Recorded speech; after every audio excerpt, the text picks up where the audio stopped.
Today, we are delving into an exciting yet complex world of African architecture.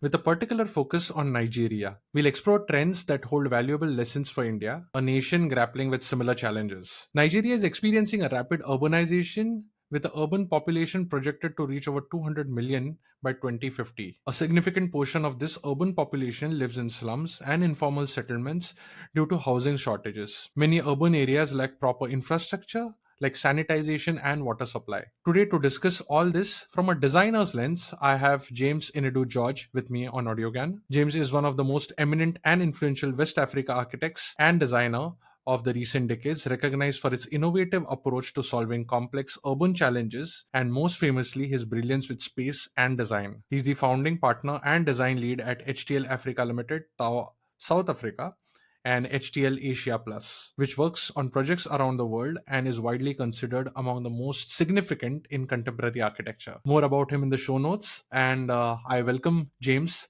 to Audiogyan. It's a real pleasure to have you on the show. Hi, it's nice to be here. Hello, everyone. And congrats on your show, too.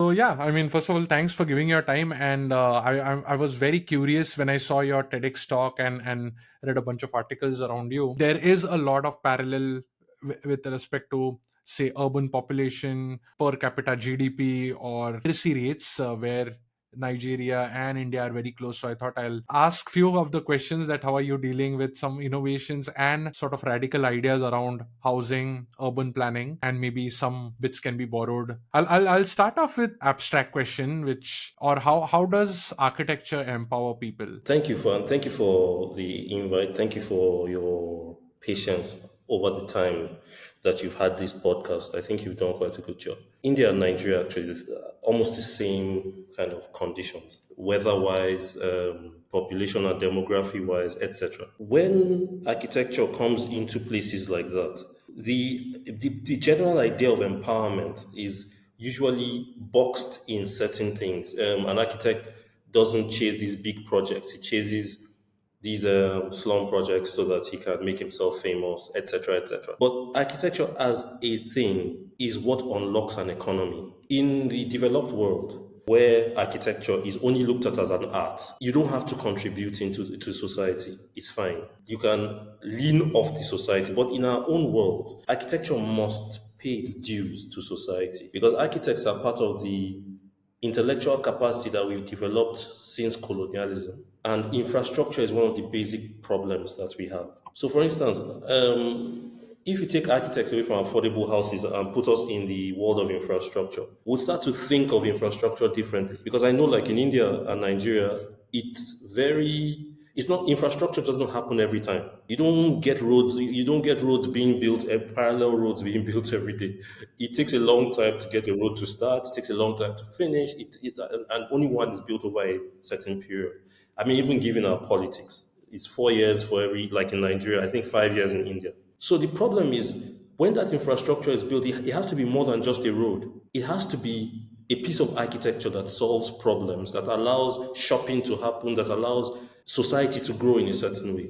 So architecture in these parts of the world can't sit back and want to just be exhibited in museums. While that's nice, it also has to pay its dues by understanding exactly what is needed and seeing how through design we can amplify people's economics. Because there's a possibility that architecture as a design discipline can enable economics and economies to be amplified by adding its vocabulary. Things are made generally. But I think we stand back and wait for government commissions and private commissions and museums. And instead of trying to look at our environment as a blank canvas and as a design problem and design our way out of it, we stand back and wait for those same people to make a chunk of cash and give us to design masterpieces for them to live in. So I think we need to flip the script. That's how architecture can be relevant to our societies. No, but when you said this, you are almost challenging or reframing the definition of traditional architecture, right? Like, I mean, that's where we have got these now new streams of urban planning and like space design and so on and so forth. Are you kind of changing the definition of architecture here, or it was implicit and now you are kind of like reviving it? It's implicit in traditional architecture, these things I'm saying. But let's assume that it wasn't. especially as tropical people. Definition of architecture as frozen music, as an art and science of building. And those definitions, Corbusier and his definition of architecture, a house as a machine for living in, those things are nice. Nice to read, nice to understand. They make no meaning to us. You understand what I'm saying? Instead, architecture makes objects that are environmental machines, right? That help to amplify the performance of the environment while in mass help to also push forward a new kind of economics. It gives people economic liberation, which is why architecture architecture must become a citizen. We have to remove that status, that hat that it's wearing, that it stands above everybody else and make it one of everybody else. Then it has to pay its dues to the society that it lives in. It's a privilege for a piece of architecture to be built in a society. It's not a privilege for the society to have the architecture. And therefore, it must pay for its privilege to be there. Because architecture comes and goes just like people. We live what, 80, 85 years? And then a new crop of people come. Right, so it's a privilege for us to be here. So we make the most of what we do here. That's why we have to pay some form of allegiance to be here. Therefore, architecture must be treated the same. That's a basic argument about architecture. Kind of said like architecture should become citizens, or architecture should become land pads. So can you tell us a little bit more about it? Like, what do you mean by that? Like I was saying before, right, architecture is permanent but impermanent, just like humanity. If you take a human's life and he lives 100 years, for instance, if you do that and look at his life every day, he looks as if he was there from inception of the world to the end of it, right? But the fact is that he lives a chunk of time, a century at most, and he gives space for another person. Same thing with architecture. Architecture dies. This is what our traditional architecture tells us. It dies and adaptively can be transformed or recreated. In parallel, architecture is human. Now, architecture takes up space in the urban environment. It takes up space, takes up resources, and it's permanent, just like human beings are. The only thing is, architecture also takes from the environment, doesn't give back, and it takes more from the environment than any other thing does.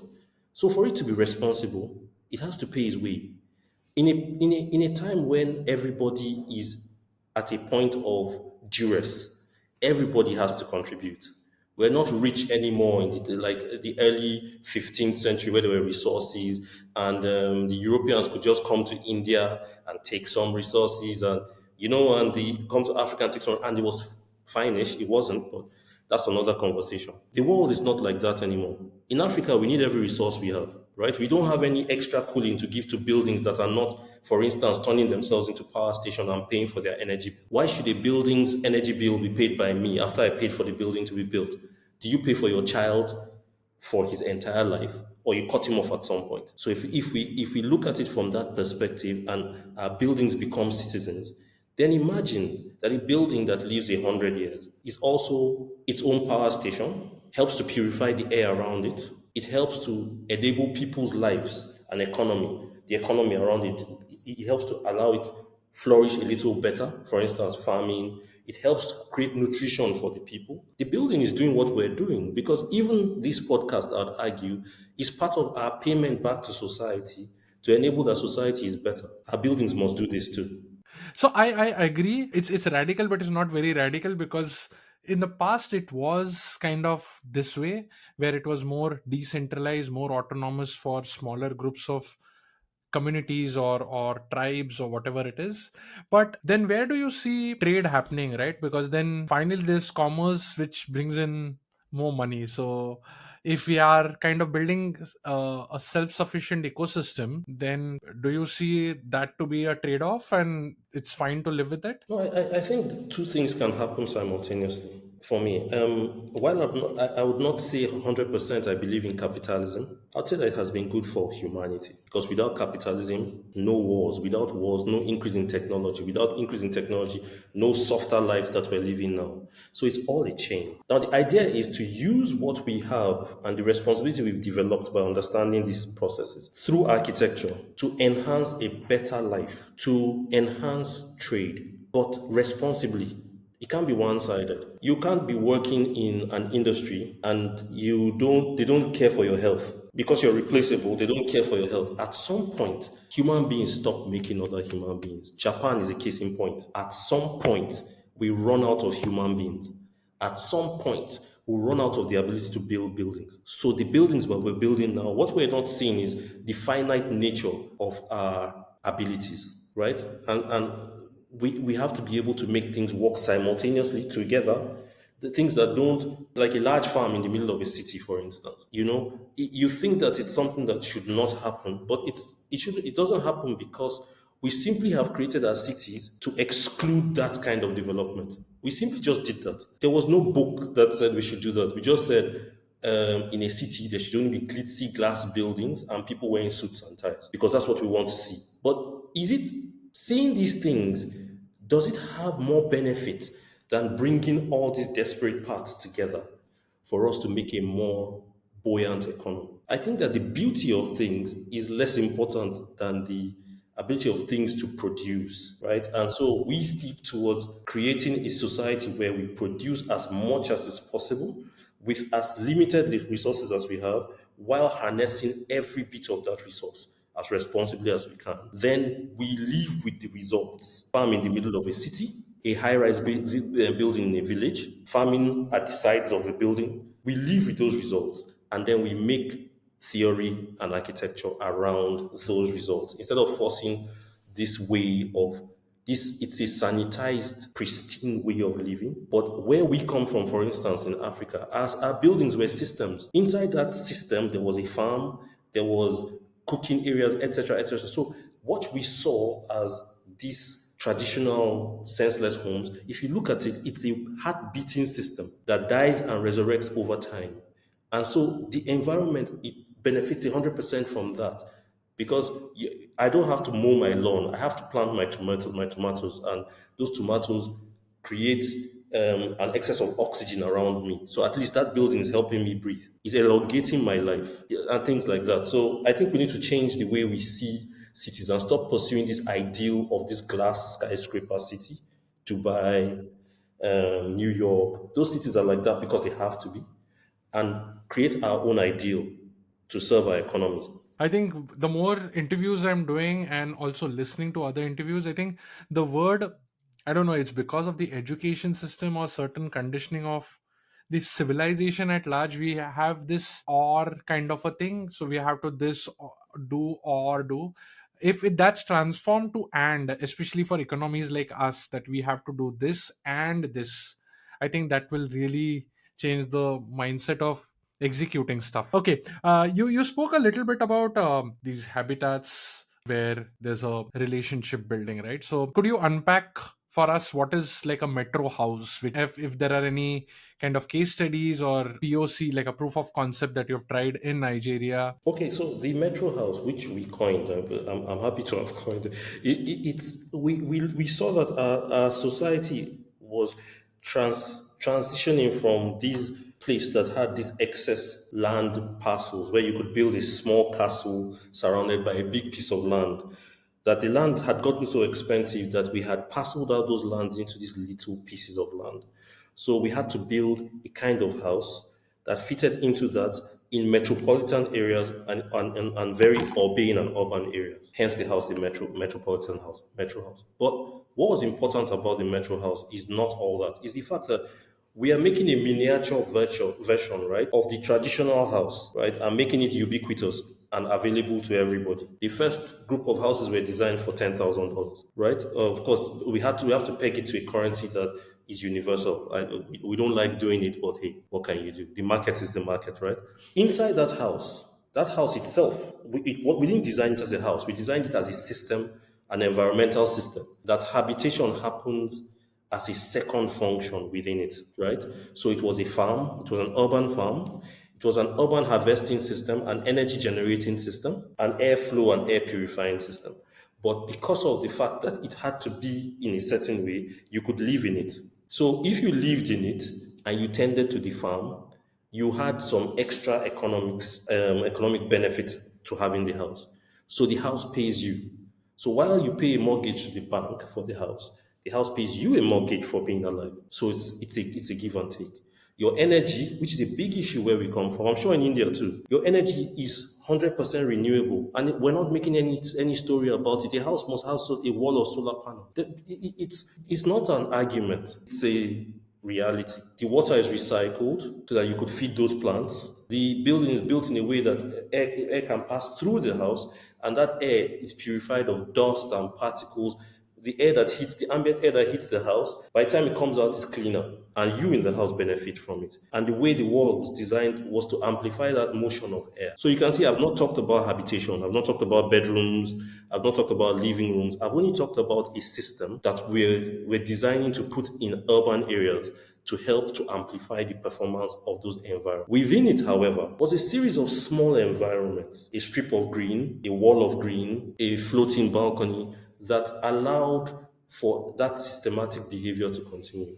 So the system has within it a series of its own environments that allow for habitation. The argument being that the traditional African house was a system that amplified the ability to live outside, although inside, right? So we turned that into a very small house that sits in the city. Got an opportunity to build one of them in the north of Nigeria. Then we made the idea bigger because, like Tesla, we quickly realized that we couldn't start at the lowest part of the population. It wouldn't work. We had to go to either the middle or the topmost band of the population, create capital by using these kind of solutions to make houses for those guys. Then, with that capital, industrialize and make these metro houses so that people can buy them off the shelves, which is the entire thing. So now we're building two. The bigger versions are called compact houses. We're building two of them simultaneously now. They have this entire thing, but they are more luxurious, which is neither here nor there. They're just bigger. Idea is to build these and move to the next part. And how much would these cost? About you said like 90K USD. No, like $10,000 per house. The challenge was to make a $10,000 house, and we were successful to make that $10,000 house. But the compact houses are quite a little more expensive. Not a little, a lot more expensive. Maybe two and a half times more. So I'm quite fascinated because the interviews which I have done, especially with architects from the Indian kind of demography, there is a very strong narrative of being human first and not system first. But obviously, in the human first approach, I think those systems of sustainability and making it kind of friendlier to the environment is there. I'm not dismissing or it doesn't exist, but it's there. Are you kind of changing the narrative here to be more like focused towards the geography that you're working in, or you would say that this is an approach we should take globally? I think it's a more global approach than it is a specific approach. I think that architecture over the decades, right, has shown itself to be human even in its most inhumane form. When during the Second World War, when the Germans and co built museums and big buildings without thinking of human beings, at that point it was inhumane. But those are the museums in Germany that are the most used for contemporary art. Architecture innately, intrinsically, has a human dimension. A door is a door. You have to open a door to enter into it. The hyper focus on the human dimension of architecture stops the growth of the craft. And the growth of the craft, that stoppage of that growth, stops the growth of our environment and indeed our civilization. So we have to forfeit the priestly behavior of talking about the human and materials and talking of those esoteric things and look at reality. I'm as esoteric as everybody else, and I love a beautiful material, just like everybody else. But in the time of war, you treat it as a war. If not, you don't win it. We declared a global emergency. We can't do the global emergency. Of course, there's a point for and, but we have to marshal our resources. If we had all the resources then we can do several things. Right? But in this, we have to streamline and marshal our resources, create environmental systems, and then those environmental systems, we rely on the soul of architecture to provide a humanistic dimension. And then when we start solving this problem, then we can revert back to the human, right? But right now, it's a war. We have to win this war first. Yeah, I totally agree here, because if we are not calling every day a war, we are like missing out, or maybe in some denial. I totally believe, and especially with the current time, it's even artificially a war, plus naturally it's always a war. I love the word you kind of represented a Nigerian woman called Mama Yabo. So if I have to take, I started with India's per capita GDP to be around 2.4 k USD, and Nigeria's is about 2.1 k, while even the Nigerian literacy rate is almost similar to 75-78% as of India.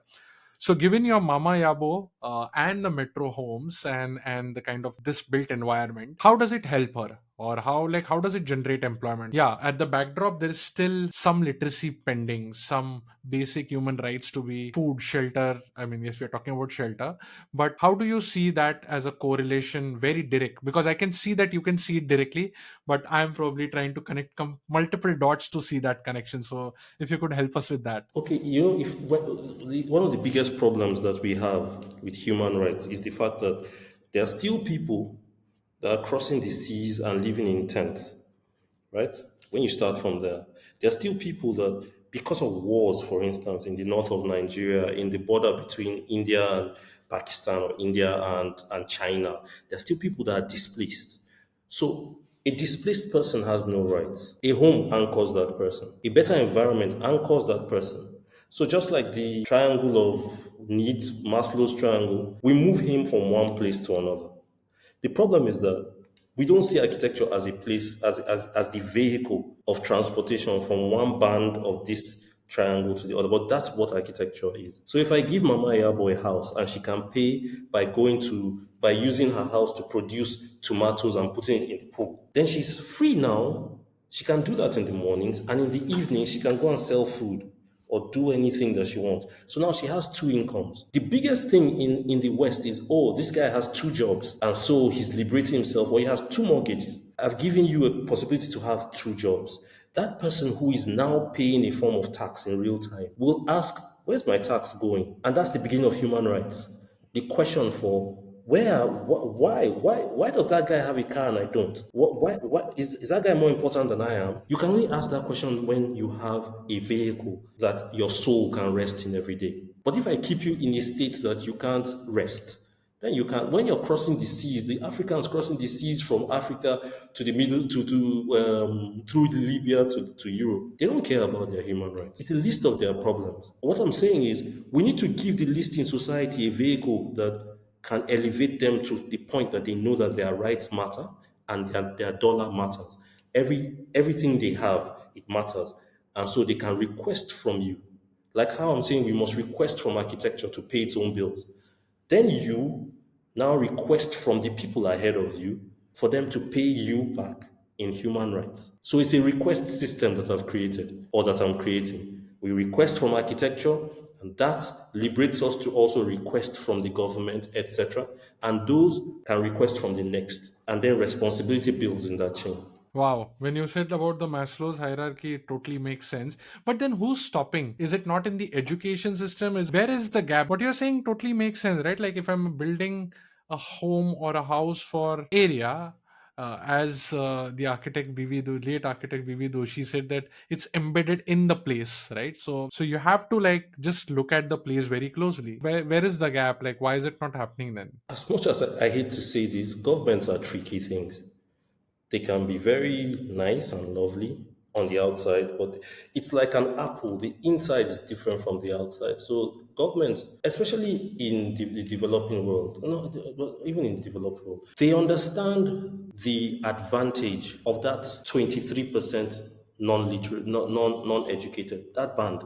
They understand the advantage of it because they can titillate those guys to vote. They can use religious sentiments on those chaps, etc., etc. So they create a system of patronage. I'll give you a house, but the land is mine. So that when you don't do what I want, I can take the base. What's a house without a piece of land? So we said, let's make land in the air. So you can't take it. Since your decree says all lands belong to the government, let's multiply the land, right? Let's create land.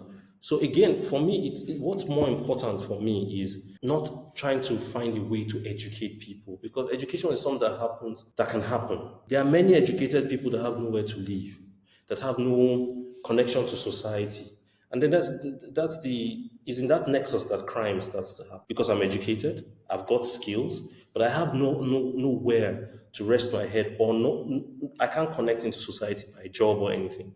And I have some skills.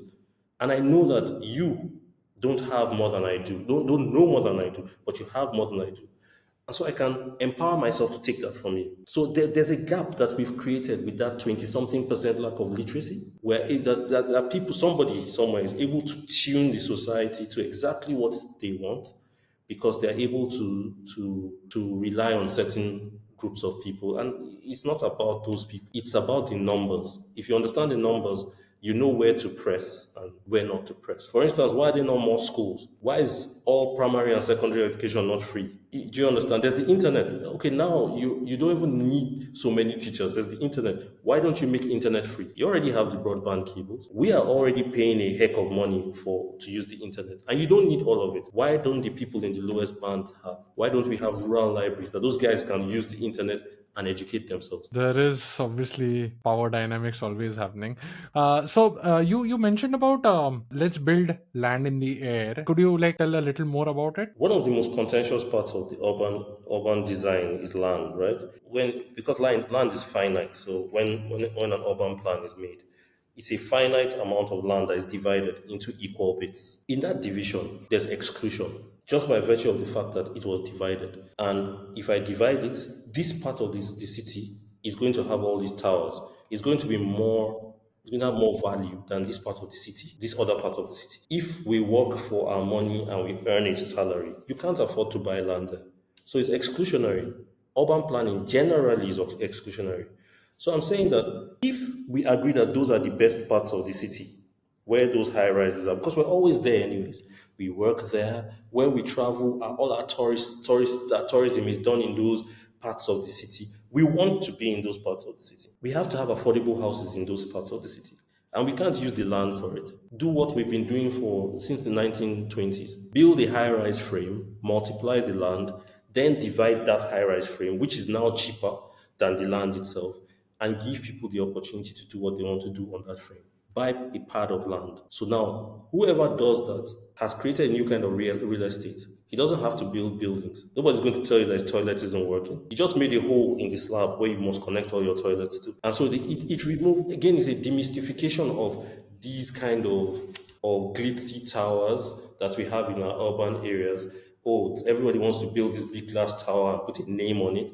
So everybody knows that it's petrol towers, and everybody sees it and you want to take a picture next to it. So if we remove that glass and democratize it, it's a new type of real estate. Everybody makes money and everybody also gets his bit. The only caveat to it is that there must be parks. It cannot just be a conventional floor system. There must be parks, there must be gardens, the people must have frontages and back gardens. Kids must have areas to play. We must be able to have another kind of transport system inside those things. So it's an urban area that is lifted up and it's doable. We're doing it already. I'm just saying remove the glass and increase the floor height and let's see what happens. Yeah, sometimes solutions can be like really simple because the concept already exists. It's just something somewhere is little off, and if we fix that, it could like just revolutionize a lot of stuff. Yeah, I wanted to just take you a little bit to India also, because that's where I grew up, and I'm looking at a lot of buildings, a lot of places. Informally, they are also called as ghost buildings because nobody stays there. Now, obviously, there are two parts to this, because one is either they are illegally constructed, so for that we can't do anything. But because the real estate is so high, like so costly, a lot of people have bought but they don't stay because of, again, poor infrastructure. There's another narrative where there are a lot of thinkers who say that cities are dying and then go back to the villages. There's peace of mind, there's a lot of things happening and much more decentralized. So what are your thoughts around it? Like how do you see places as a designer? First things first, I'll say nobody should leave the city for the village. The city is where the actions are. Humanity wouldn't have gotten to where it has gotten to now without the city. And we must invade the city, increase our population exponentially. We need more humans. But what I think that humanity naturally we have a natural kind of need to regress to our past when we're not able to progress forward. right? When we feel as if we've hit a roadblock, we say, let's go back to the caves, right? So it's a natural instinct that we need to curtail because we made nuclear warheads. Nobody asked us to. In fact, they dropped two on Japan. Nobody asked anybody to do that. We made cell phones. We have this now. We're in communication. We're in two different parts of the world. Nobody asked us to do that. So why are we retrogressing now? Why don't we solve the city problem? And that brings me to the city problem. The city is noisy, it's dirty, it's chaotic. Why is the city noisy? It's noisy because we have cars that are flying up and down at high speed. We can solve that problem. We're not thinking of the problem. It's noisy because it's dirty because our streets are designed in a way that they can't be cleaned all the time. So they're dirty. Our buildings are designed so that people don't have rest spaces within the buildings. Your house in the city, it has a balcony, it doesn't have a garden, but you're on the ninth floor, 10th, 20th floor of the building. Until we look at how people live as hygienically as possible, add that into our city design. Then, if we don't do that, we want to regress to the village. And then when we get to the village, the population increases so much, we have to build high-rise buildings. So what we're running away from here, you're just going to, it's a seesaw. If we go to the village, we increase the value of the land, we have to build high, then the city dies, the value of the land reduces, then we run back to the city. It's a seesaw. Let's stay in the city and let's figure out why we don't want to be there. Then let's attack those problems. Another thing is let's also admit that the what we are pursuing as an icon, the all glass tower, the biggest boulevard for the fastest cars, a city built for speed, is built for success. We've achieved it. We were successful at it. It wasn't what we wanted, but we have achieved it. Then we can look at the tools that we got from that and see how we can make them to serve our lives. Again, architecture serves humanity, not the other way around. Now, humanity serves architecture. It has to flip. The villages are there for what the villages are there for. They're good release from the urban area. But for humanity to keep moving forward, we have to live together and we have to increase populations. If you drew a graph, you would see that all the greatest inventions in humanity are at the point of high population increase and high city densities. And most of those inventions happened in dense parts of human culture. So I don't think that, in fact, I don't regard villages as a part of urban culture. I think it's just a balance point. It's like a green area. It's a balance point. It's a place that you retire to for a few moments to enjoy the fruits of nature. But we must bring that nature into the city. So we don't have to retire anywhere. The habitat of a human is the city. We must admit that we must love it and then we must make the city as good as the village feels to us. If not, it's all just a joke. It's a seesaw, like I said. I think this also solves problem of affordicity, which you kind of written in your articles, right? So can you tell us more about what is affordicity in context of urban design and planning? So remember when I said at the beginning that it was an image that we were trying to see as a city. It wasn't a place. It was a place. It was a thing, an image, a postcard, like one of these things at the back of my head. A postcard, right, with glass towers, wide roads, fast cars, and smartly dressed people. That was what we were trying to see. That was not a city. It was an image. When we lived in that city, we found that it was a museum and we couldn't live in it. It was inaffordable. It was ill equipped for human living. It didn't have any way for us as human beings to contribute to it. It was removed from us. Almost like when you buy a Rolex and it doesn't work the way you want, but you can't say anything about it. You have to, it's a Rolex, right? It's the same thing. So we thought, why don't we make a city for Africa and the future of Africa that contributes not only to its economics, but allows the demography to grow exponentially as it's going to grow anyways. In 2050, Nigeria is going to be 250 million, 300 million, whatever. We have to allow for that growth. So affordability is a system that removes all the conceptions of the city and replaces them with reality. The center of the city should be a farm. We need food. We can't keep that fuel and that energy that you're bringing food from point X to point Y. Why don't you, and it's the same land, why don't all your building surfaces and your center of your city turn into a farm? If it's a farm, people can walk around. It's sort of a park too, right? It depends on how it's designed. Why don't your high rise buildings turn into a mix of production, habitation, office, and farming?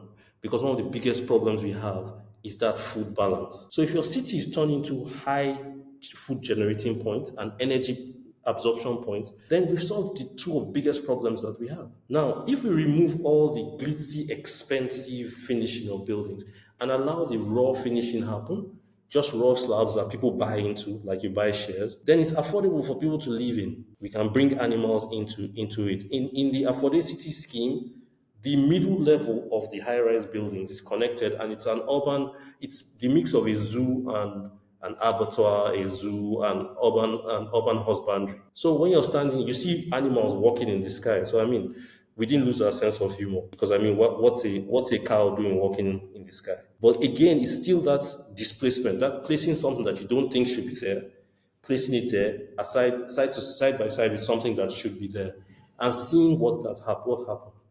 And eventually you found out that's a cheaper way to live. It's a system that can enhance the economy. It's a catalytic system that can wake up dying or dead cities, and it can help Africa to grow in a certain way. So beautiful. If yeah, it seems utopian, but I think it's possible because all we have to do is probably shut down those elements in the society who kind of tell this should be the thing or this is the ideal narrative, or that advertising world has to just like take a back seat for some time and see how beautifully people design their habitats. James, I have bunch of more questions, but just in the interest of time, I wanted to ask two more questions, and these are more kind of takeaways for those who are listening. So any tips for young designers, architects who wish to get into this profession? In fact, I did an episode, and the radical thinkers from India, he said that architecture is a very violent profession. You're pouring concrete. So those who wish to get into this violent profession of architecture. Well, I would say we need more architects, but you have to understand two things. The computer is a good enhancement for architecture, but it's not a be all and end all. You must learn how to think before you learn how to draw. You must learn how to think and think differently before you learn how to draw. Learn about the theories of your people. Forget these aristocrats, Aristotles and Plato's and all that is interesting, right? But it gives you a version of life that is not true to you. I would say for India, for instance, you have a very rich culture. That's your starting point. If your entire understanding of architecture comes from your culture, you'll be a better off architect than any of us. So that's where you start from. Go back to your culture and synthesize it, understand it, and learn how to draw from your thinking of it. And then learn how to think in your language. Looking at India slightly more closely, I would say to think, just pause. Like that's not happening. I think people are not even pausing to think, right? Like just running. When you see a problem, I can understand that you see an opportunity, and this is from your interview with I think CNBC or somewhere. See a problem, and then you see a lot of opportunity in it, right? But being a designer, you also see solutions. To just wrap this episode, like what are the insights that you have got as a designer, right? Role of a designer in this context, like in a traditional world of design, pure problem solving or reaching an objective. How do you wear this hat and yet not stay attached with the solution, but constantly thinking about the problem so that there could be multiple solutions which can evolve or which can emerge from problem itself? One thing that I've come to understand with being a designer first is to treat it like a sportsman. Every solution, for instance, either a victory or not, but it's if you dwell too much on these solutions, it's like a league, for instance. Let me put it like that. So if you dwell too much on one solution, you have 82 games, like in the NBA. If you dwell too much on one game, you don't get to game 82. You don't get to the playoffs. You can't win the championship. So you have to keep on. You have to. That problem is your league. So you follow the league. Oh yeah, it's a good game. We won this. Let's celebrate it. Let's move on. Let's see what we can take from this game. What we did right. What we did wrong, and move it to the next game. Move it to the next game. Because we're trying to. Our objective is to use every problem to create another level of solutions for our people. So even as much as we can create these small scale solutions, where I have learned as a designer not to dwell too much on the intelligence of a solution. But how do you like go deep and solve it to the core? There needs to be some sort of anchoring also, right? You see, this is where the beauty of this approach is. Okay, for instance, now I'm designing we're designing the office a pavilion for we're invited to for Venice Biennale next year for the European ECC, European Cultural Commission. Personally, I've done more than 30 different solutions. It's one idea, but every idea has, like Darwin, every idea has 20, 30 branches and grandchildren. Our job is to figure out all those grandchildren so that in those species, we see the most perfect one and then we work that perfect one. So we don't stop because we see something like, oh, we've never seen this before. Can we try it again and then try it again? There's a point you reach that you know that you can't go further. So we're always looking for that point. I don't know how to, but I'm sure you it's something that you've experienced before. There's a point you reach that you know this is the point. I can't go further. Maybe my brain can't create something else. Maybe our team can't create something else.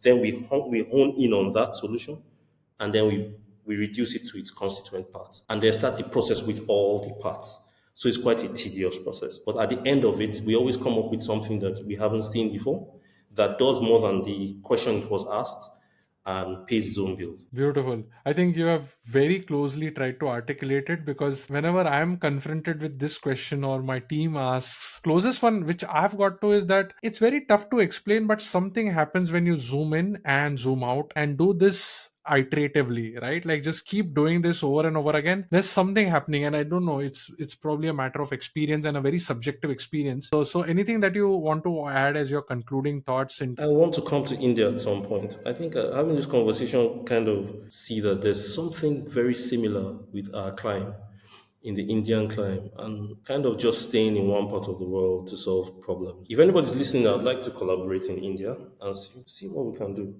I mean, it's the same problem. Why don't we solve it in 20 different ways? I'll try and connect with you to architects whom I've connected before and being on the show. Yeah, all power to you. All the best. It's been a great pleasure talking to you. I would love to have you again on the show sometime. And yeah, looking forward to see all the metro homes and land pads across even where you are right now, UAE and bunch of other places. Yes. Let's see how it pans out, and I'll let you know when the first few are built. I'll keep an eye, definitely. Okay, thank you. Take care. Bye. Right? Yeah. And that's it from today's Gyan session. For show notes and more Gyan, visit audiogyan.com. And if you wish to connect with me, I am at Audiogyan Moments on Instagram. Until then, take care.